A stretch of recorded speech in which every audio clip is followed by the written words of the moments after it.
Saludos, bienvenidos. Bueno, me he comprado últimamente a través de Wallapop, como son casi todas mis adquisiciones, 4 volúmenes de obras completas de Víctor Hugo, ¿vale? Pues, bueno, Víctor Hugo, yo no había leído nada anteriormente. Bueno, había empezado a leer Los Miserables hace ya muchísimos años, pero no lo terminé porque, como claro, Los Miserables también cuando era niña lo ponían en la televisión, como os dije, en los seriales, entonces yo lo había visto, hay películas, hay hasta musicales, y no tuve ganas, era tan largo, entonces no conocía la obra de Víctor Hugo prácticamente. Bueno, se me ha presentado la oportunidad porque compré 3 volúmenes de obras completas de Dostoyevski. Y ya vi que esta persona tenía también obras completas de Víctor Hugo, además me lo dejaba por un precio muy barato, incluso le pagué más. Entonces para esa persona que no conocía al autor era un enredo los libros y para mí son un tesoro, ¿no? Y bueno, he leído ya de este libro de obras completas un relato corto que se llama Claudio Goethe, me parece.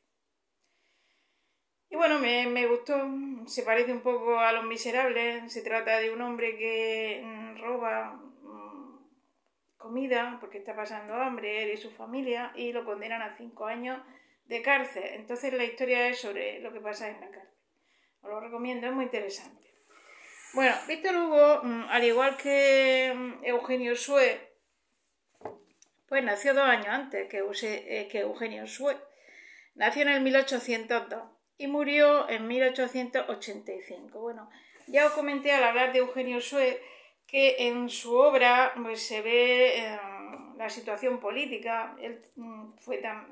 Eugenio Sue fue parlamentario, se dedicó a la política, y Víctor Hugo también. O sea, en su obra, todavía más que en Eugenio Sue, pues habla de política. Él fue un político también, ¿no? Y habla de la situación social y un poco quiere cambiar las cosas. Hay a veces proselitismo. Pero bueno, es que tenían razón, porque la situación anterior a la Revolución Francesa era terrible. Vivían muy bien el monarca y la nobleza, pero la gente pobre pues pasaba hambre, pasaba privaciones, no tenía derechos.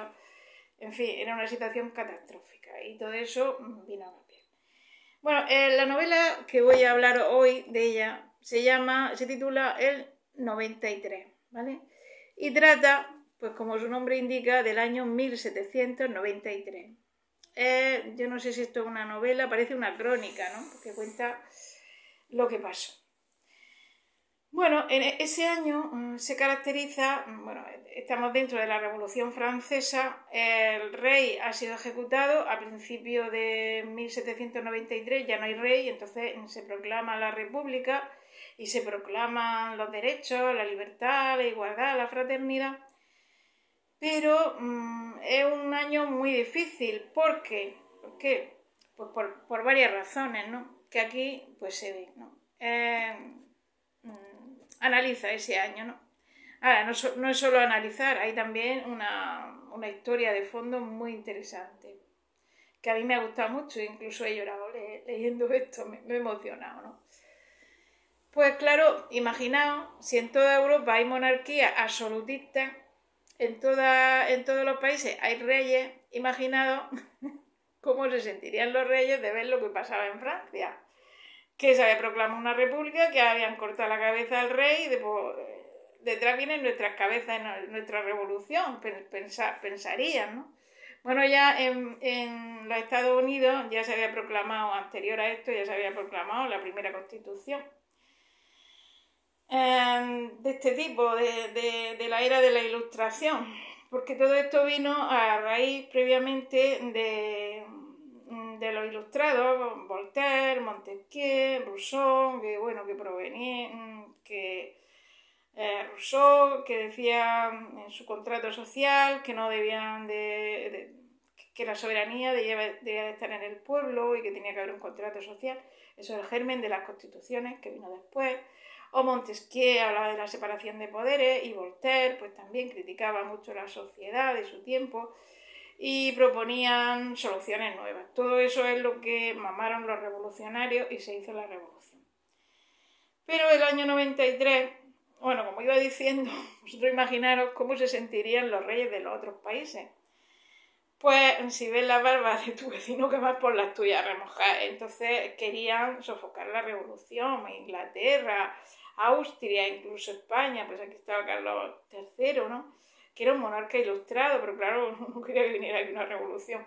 Entonces, pues los republicanos pues tenían guerras exteriores, ¿no? Tuvieron guerra con Austria, bueno, que los atacaban porque no querían eso. De ahí salió Napoleón. Como general, se distinguió en eso. Si lo hubiera sido por Napoleón, también por poco, simplemente los países extranjeros invaden Francia, ¿no? Entonces, los republicanos se encontraban, ese era uno de los problemas, los ataques de exteriores, ¿no? Que tenían que estar en guerra. Luego también, aquí en el año 93, habla de la Vendée. La Vendée fue una contrarrevolución, que aquí lo explica muy bien y prácticamente este libro trata de la Vendée. Una contrarrevolución que yo había oído hablar muy poco, pero aquí lo explica con mucho detalle, ¿vale? Esto pasó en la zona de la Bretaña, según dicen, y fue principalmente de los bretones, aunque estuve anoche viendo un documental y hubo más contrarrevolución en Francia, en Lyon y en otras partes.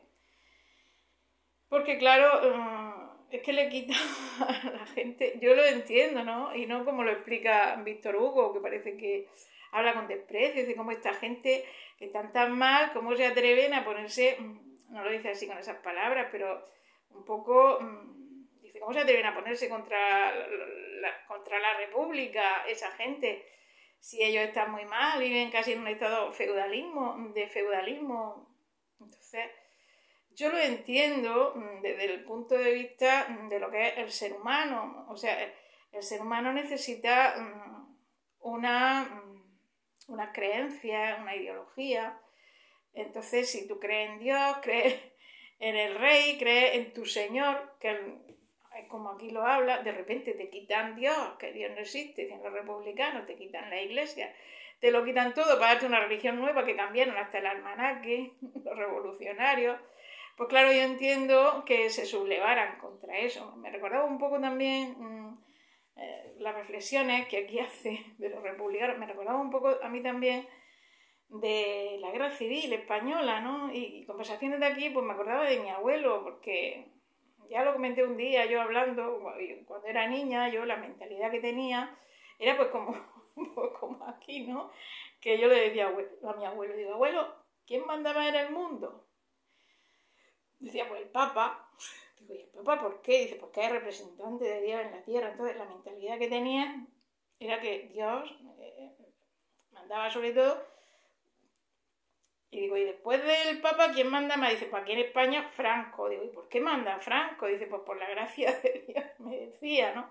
Y entonces aquí los campesinos pues pensaban lo mismo, que era Dios, que servían a Dios, y luego estaba el rey y después estaba su señor. Claro, todo eso se lo quita, de repente pues se quedan sin ideología, sin religión, y eso el ser humano es difícil que lo pueda asimilar, ¿no? Es muy difícil. Bueno, esta gente como pasaban hambre y estaba muy mal, pues al final prosperó, pero después de muchos años lo bueno se ha mantenido. Bueno, entonces resulta que Víctor Hugo, su padre, había sido militar. Y bueno, es que en el año 93, y él nació en 1902, y su padre había participado con la República en porque hubo una especie de guerra civil de los republicanos contra los vendeanos. Entonces, lo que cuenta lo sabe de primerísima línea, por su padre. Además, hay un momento en que lo dice, mi padre es que participó aquí, y lo sé, ¿no? Entonces, y son cosas terribles lo que se cuenta, porque por las dos partes.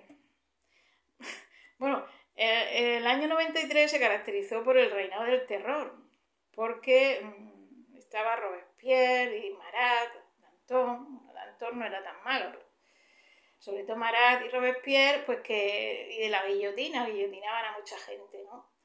Y pues se llamó el reinado del terror.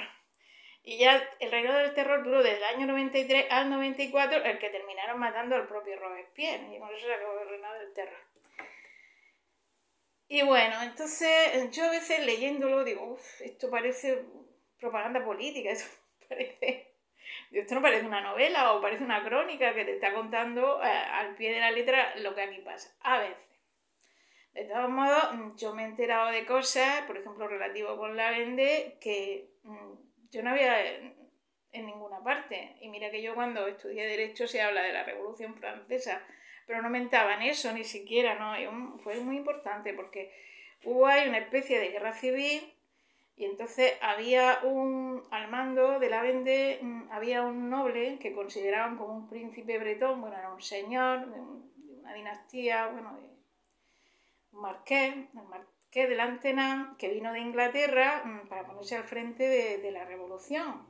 Entonces lo que quería era que desembarcaran los ingleses y le ayudaran, porque lo que tenía era, bueno, tenían miles de...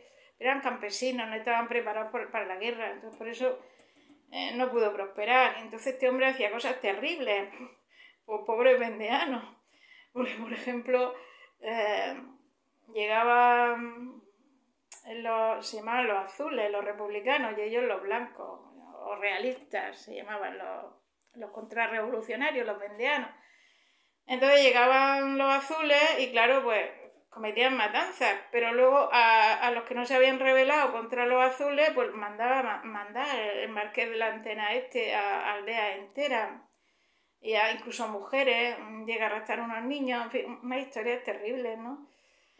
Terrible. Y luego por la otra parte, como capitán de los republicanos, que iba a la guerra de la Vendée, estaba Gavin, que era sobrino nieto, era también un noble, y era sobrino nieto de Lantenay, o sea, se enfrentaban de la misma familia en los dos bandos, que eso era terrible. Pero Gavin...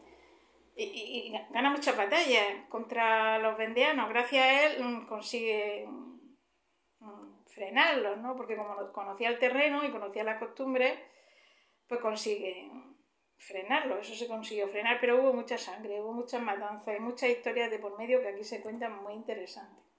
Luego, el Comité de Salvación Nacional, que era un comité que hicieron los republicanos, estaba al frente Robespierre, pues eso, ahí como era el reinado del terror, y Marat también, eran 12 que eran los que estaban gobernando el Comité de Salvación Nacional, ¿no? Pues aquí también habla de ellos, y bueno, estos mandan a era un monje, lo mandan, porque Marat, el famoso Marat, que fue asesinado por Carlota Corday, estaba tomando un baño y dice, vengo a delatar, y lo mató por su patria, porque estaba matando a mucha gente, Marat. Bueno, pues este Marat tenía un periódico, El Amigo del Pueblo, y delataba a mucha gente en su periódico, y luego les cortaban la cabeza. Tenían policía secreta por todas partes. Entonces Marat y Robespierre llaman a un tal Simordain, diciéndole que se han enterado que hay un capitán que se llama Gavin, que es clemente, o sea que a muchos les perdona la vida y que no ejerce el terror, ¿no? Está luchando contra la Vendée, pero no ejerce el terror. Y entonces ya hay un decreto que dice que no se puede dejar a ningún prisionero, no se puede dar libertad a ningún prisionero y ese no lo cumple, ve a vigilarlo. Entonces manda a Simordain a vigilar a Gavin. Pero resulta que Gavin lo quería como si fuera un hijo. Simordain quería a Gavin como si fuera un hijo. Entonces hay una historia tremenda ahí, ¿no? Porque claro, le manda a Robespierre que lo vigile y que lo mate, le da poderes a un general de la República que estaba luchando a favor de ellos y ganando muchas batallas, pero como decían que era clemente, o sea, es que era un reinado del terror. Entonces mandan a para que lo vigile y si sigue siendo clemente, que lo mate, ¿no? Entonces ahí hay un encuentro de la humanidad, por una parte, por otra parte el deber de la guerra, en fin, que es una historia tremenda. Tiene unas 200 páginas y hay momentos en que se hace árido porque empieza a explicar ahí con todo detalle y dar muchos nombres. aquí hay que venir sabido, como dice Jesús G. Maestro. Hay que saber un poco la historia para poder leer esto, porque si no, no se entiende, ¿no? Y bueno, voy a leeros un poquito de aquí para que veáis. Pues, por ejemplo, habla de la convención. La convención fue, voy a leer un poco lo que dice de la convención. La convención fue, digamos, el órgano, igual que ahora mismo existe el Congreso, y en el Congreso representa pues, a los representantes del pueblo, pero también el lugar donde se reúne. Pues la convención pues, era algo similar al Congreso, donde están los representantes de la República y donde se reúnen, ¿no? Aquí habla como es. Dice, esta asamblea, al mismo tiempo que desprendía revolución, producía civilización. Era horno, pero también fragua. En aquella caldera bullía el terror, pero fermentaba el progreso. De aquel caos de sombra y de aquella tumultuosa exhalación de nubes salían inmensos rayos de luz paralelos a las leyes eternas. Rayos que han quedado en el horizonte visible para siempre, en el cielo de los pueblos, y que son, uno de ellos la justicia, otro la tolerancia, otro la bondad, y otro la razón, otro la verdad y otro el amor. O sea, parece que está haciendo proselitismo, o sea, sin duda que él estaba por esta idea, ¿no? Y quería convencer a los demás, bueno, y tenía razón, pero aquí hubo mucho terror, hubo muchos crímenes, muchos horrores. La convención promulgaba este magnífico axioma: la libertad de un ciudadano termina donde comienza la libertad de otro ciudadano. Axioma que reasume en dos líneas toda la sociabilidad humana.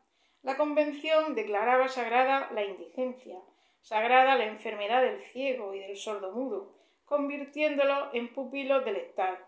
Sagrada la maternidad en la soltera madre, a la que consolaba y levantaba después de la caída.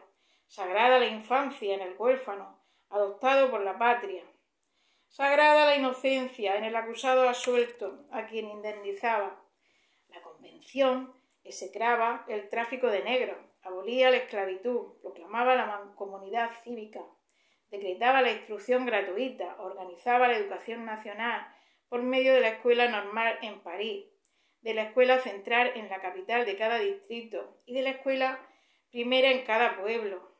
Creaba los conservatorios y los museos, decretaba la unidad de códigos, de pesos y medidas y de cálculos por el sistema decimal. Fundaba la hacienda en Francia, haciendo suceder el crédito público a la larga, bancarrota monárquica.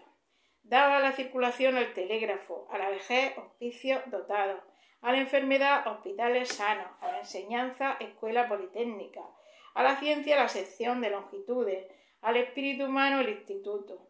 Al mismo tiempo que era nacional, era cosmopolita.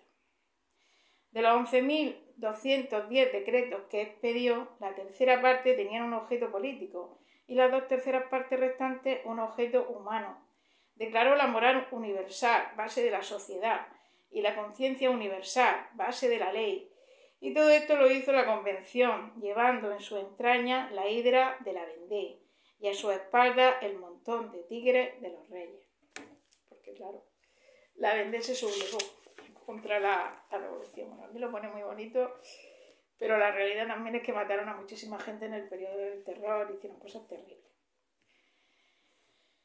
Y aquí voy a leer un poco más. Dice, las tribunas se mezclaban en la conversación, o sea, porque entraba mucha gente, se podía entrar el público a ver las sesiones y la gente hablaba en la asamblea esta, en la convención.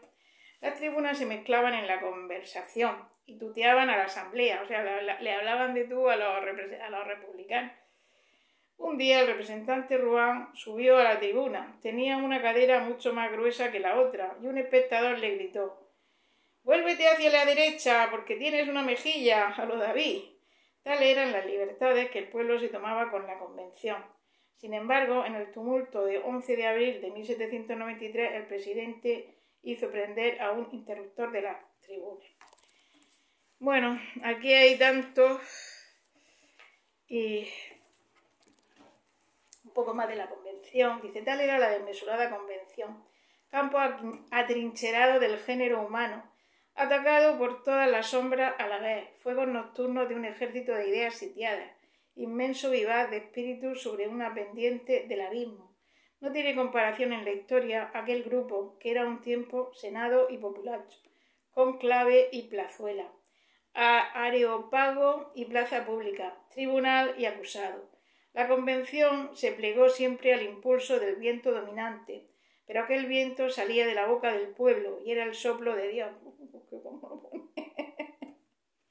Hoy, después de transcurridos 80 años, cada vez que se presenta la convención ante el pensamiento del hombre, sea historiador o sea filósofo, dicho hombre se para y medita.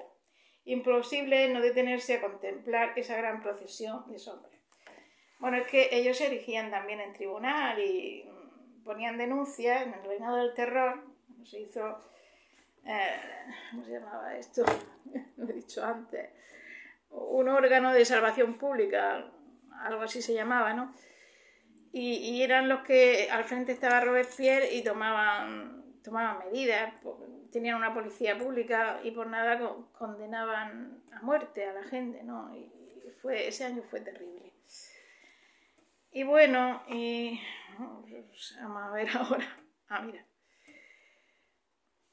Ahora aquí voy a leeros cuando os he comentado que el Comité de Salvación Pública, sabiendo que había un general republicano que era Clemente, que no mataba a los prisioneros ni a las mujeres, y bueno, los que mataban a las mujeres eran los otros, los de la Vendée, nos mataban también, ¿no? Que dejaba escapar a algunos prisioneros, que no era lo suficientemente duro, le mandan a Simordin para que lo controle y lo mate, a pesar de ser un general republicano y de ganar muchas guerras. Y entonces esta es la conversación que tienen, ¿no? Simordin, en efecto, una mañana empezó Simordin y preguntó a Gavin: ¿qué novedades hay? Las sabéis también como yo. Dispersé la partida de Lantenay, dejándole reducido a escaso número de hombres. Tuvo que encerrarse en el bosque de Fouquet y dentro de 8 días se encontrará allí cercado. O sea, que estaba ganando batalla Gavin. Y dentro de 15 días prisionero. Y después, ¿habéis leído el cartel que he fijado? Dice Simordin. Dice, sí, ¿y qué? Que será fusilado. Otro rasgo de clemencia, es preciso guillotinarle. Estoy por la muerte militar, contestó Gavin, y yo, replicó Simordin, por la muerte revolucionaria. Miró con fijeza a Gavin y le preguntó: ¿por qué mandaste poner en libertad a las monjas del convento de San Marcos? Porque no hago la guerra a las mujeres. O sea, Simordin era malo que tenían que haber matado a las monjas. ¿Por qué las dejaste en libertad a las monjas? Dice, porque no hago la guerra a las mujeres. Y esas mujeres aborrecen al pueblo y el odio de una mujer equivale al de 10 hombres. ¿Por qué te negaste a enviar al tribunal revolucionario a aquellos clérigos viejos y fanáticos cogidos en Louvigny? Porque si los mandan al tribunal revolucionario, seguro la guillotina. Dice, porque tampoco hago la guerra a los viejos. El clérigo viejo es peor que el joven. La rebelión es más peligrosa cuando la predican caballeros blancos. Las arrugas inspiran fe. No tengamos perjudicial clemencia. Ven, los regicidas son los libertadores. No pierdas de vista la torre del temple. La torre del temple, sacaría de ella el delfín, porque yo tampoco hago la guerra a niños. Bueno, el delfín es el hijo del rey y lo tenían encerrado en una torre.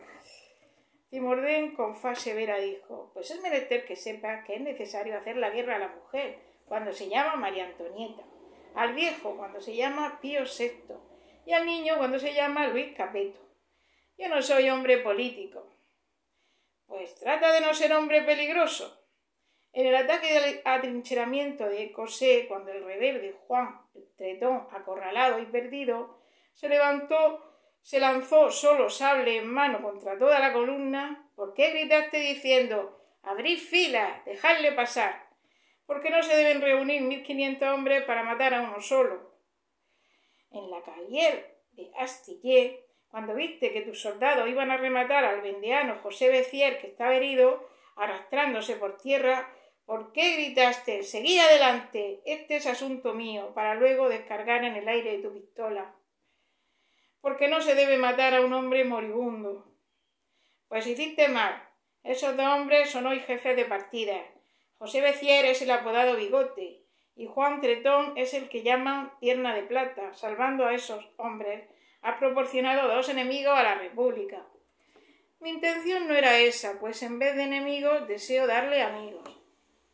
¿Por qué después de la victoria de Landó no mandaste fusilar a los 300 campesinos que hicisteis prisioneros? Porque Bonchat perdonó la vida a los prisioneros republicanos, y yo quise que se dijera que también la República perdona a los prisioneros realistas. Entonces perdonará a Lantenaz si cae en tu poder. Lantenaz es su tío abuelo, el que está enfrente de los vendianos. No. Pues, ¿por qué perdonaste a los 300 campesinos?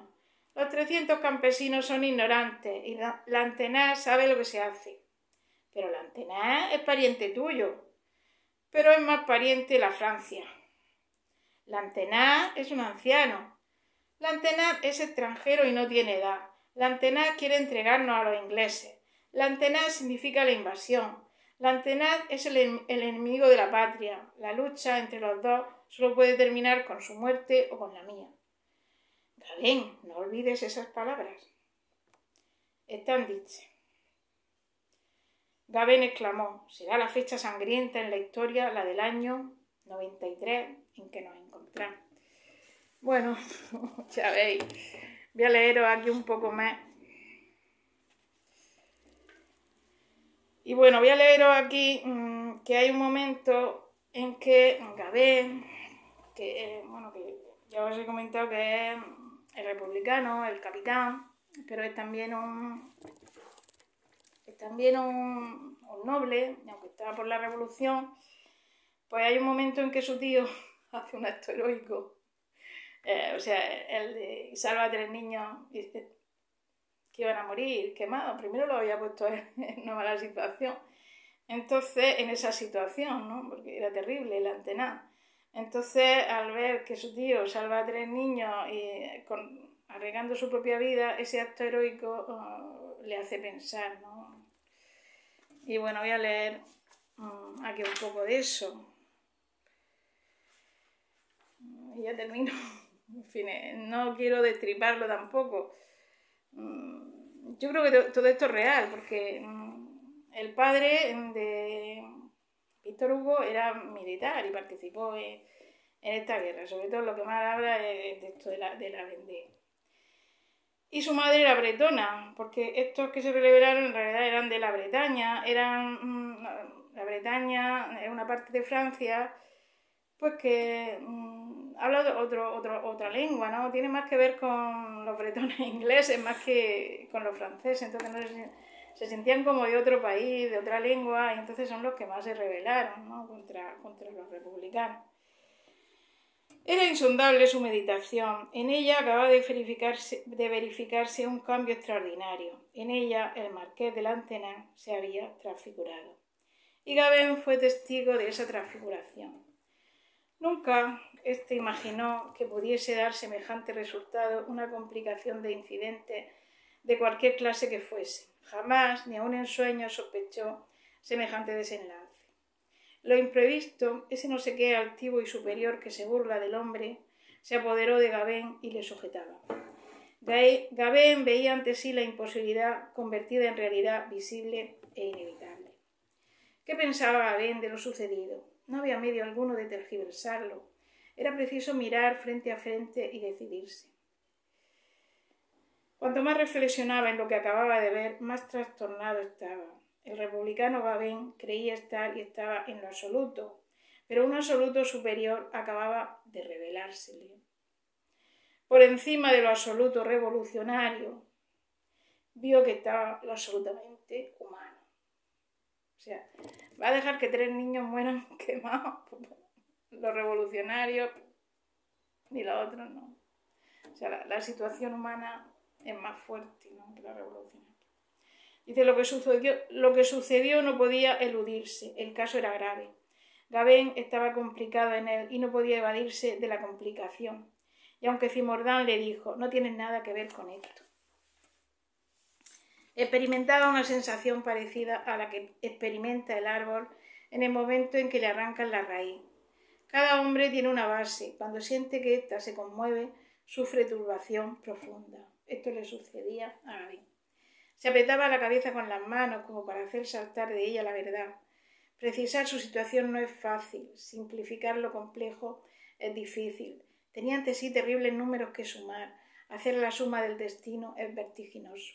Probaba sacar esa cuenta, se esforzaba por reunir su idea, por disciplinar la resistencia que sentía dentro de él y por recapitular los hechos que a sí mismo se exponía. La humanidad había vencido al inhumano. ¿Por qué medio? ¿De qué modo? ¿Cómo derribó al coloso de cólera y de odio? ¿Qué armas empleó? ¿Qué máquina de guerra? Una cuna. Gabén estaba deslumbrado, en plena guerra social, en plena conflagración de todas las enemistades y de todas las venganzas, en el momento más terrible y más furioso del tumulto, en la hora en que el crimen lanzaba todas sus llamas y el odio todas sus tinieblas, en ese instante de lucha en que todo se convierte en proyectil, en que la confusión del combate es tan fuerte que no se sabe lo que es justo, honrado y verdadero, en esos instantes lo desconocido, el monitor misterioso de las almas, acaba de hacer resplandecer bruscamente, por encima de las claridades y de las lobregueces humanas, la gran claridad eterna. Bueno, amigos, pues nada, yo recomiendo la lectura, yo voy a leer más, aunque yo no sé qué género literario es este, porque me parece una crónica, pero bueno, como a mí me gusta la historia, pues es interesante, no se encuentra en otras partes lo que se dice aquí, ¿eh? Porque yo he mirado el tema y no, la verdad a mí yo he aprendido mucho. Y bueno, y también tiene su parte de novela, y es una novela, aunque dicen que Víctor Hugo era el género que le escribiera el romántico, pues yo veo realismo porque está contando hechos reales, ¿no? Los califique como los califique, son realidades, a mí me gusta el realismo. Bueno, amiguitos, pues ya está, me despido, saludos y besitos.